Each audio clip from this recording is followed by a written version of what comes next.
In one of the most heart-wrenching moments in American political history, Erica Kirk, the widow of Turning Point USA founder Charlie Kirk, made her first public remarks Friday evening, just 2 days after her husband was fatally shot September 10th, while speaking at Utah Valley University.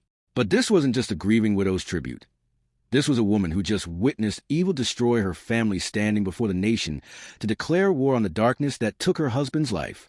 Erica stood at the podium from Charlie's streaming room and burst into tears as she sent a message to President Trump moments before the live stream cut to a YouTube advert.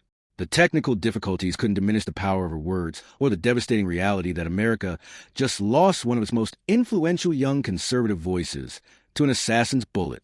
Earlier in the day, Utah officials revealed Tyler Robinson, 22, as the alleged assassin Kirk, and that he was in custody.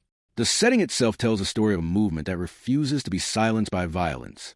Charlie Kirk's widow, Erica, spoke publicly Friday for the first time since her husband's assassination Friday evening outside Turning Point USA's headquarters in Phoenix. She chose to deliver her first public remarks from the very headquarters where Charlie built a conservative empire, surrounded by the mission that cost his life, but that she's determined to continue. The personal tragedy behind this public moment is almost unbearable to comprehend. Charlie Kirk is survived by his wife Erica Francois Kirk and their 2 young children. Together, they welcomed a daughter in August 2022 and a son in May 2024. On stage just days after her husband's death, Erica delivered a powerful and deeply emotional speech, one filled with grief, faith, love, and unwavering resolve to carry on her husband's legacy. The timing of Erica's speech reveals a woman who understands that grief cannot wait when a movement's survival is at stake. Just days after a gunman shot and killed Charlie Kirk at Utah University, his wife, Erica, delivered her first public remarks on Friday night. While most widows will be planning funerals in private, Erica Kirk chose to address the nation because she recognizes that her husband's assassination wasn't just a personal tragedy. It was an attack on conservative values themselves. The emotional toll was visible throughout her remarks as technology seemed to conspire against her message. The broadcast experienced technical difficulties that seemed almost symbolic of the chaos that has surrounded this tragedy, but Erica's determination to speak out overcame every obstacle. Her tears weren't just for personal loss. They were for a nation she believes is under assault by forces of evil. The broader implications of her world-filled with evil message extend far beyond mourning to a fundamental diagnosis of American society's spiritual condition. When a young mother who just lost her husband to political violence describes a world as filled with evil, she's not engaging in hyperbole. She's describing lived experience that validates the darkest conservative warnings about America's moral decline. Charlie Kirk's widow, Erica Kirk, spoke out Friday evening in her first public remarks since the fatal shooting of her husband. "If you thought that my husband's mission was powerful before," her words suggest that rather than ending Charlie's influence, his assassination has transformed him into a martyr whose death will inspire greater commitment to conservative cause. The political timing of her remarks cannot be ignored as they come at a moment when political violence is escalating across America. By choosing to speak publicly rather than retreat into private grief, Erica is making a statement that conservative voices will not be silenced by assassination attempts.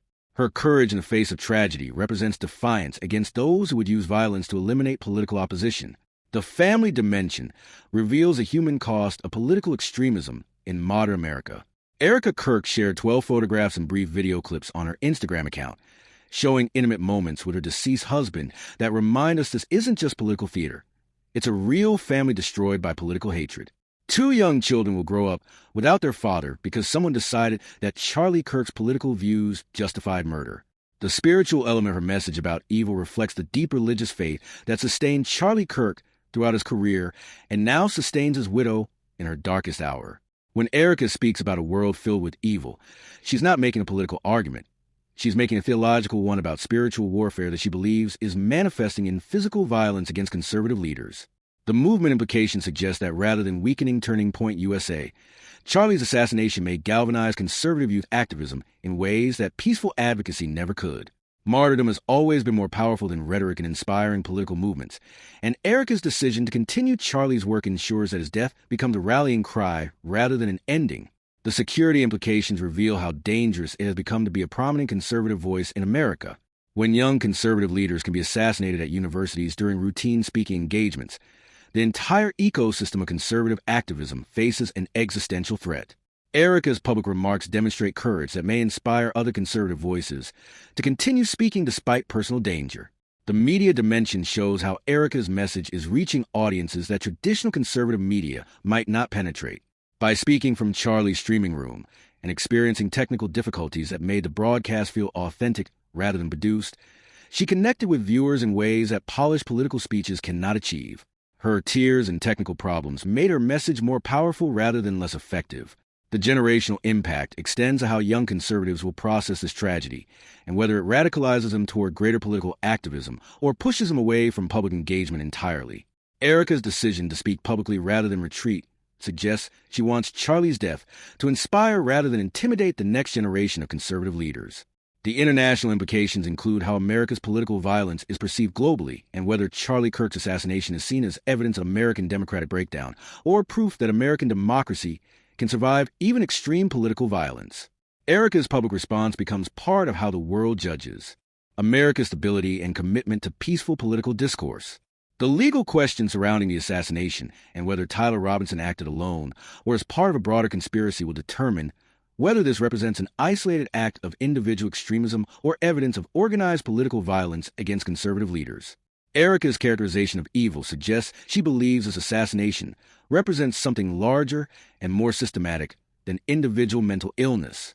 The ultimate question is whether Erica Kirk's courage in speaking out despite overwhelming grief will inspire other conservative voices to continue their work despite personal danger, or whether her husband's assassination will create a chilling effect that silences conservative activism through fear. Her decision to describe the world as filled with evil while committing to continue Charlie's mission suggests she believes the stakes are too high for retreat, even in the face of ultimate sacrifice.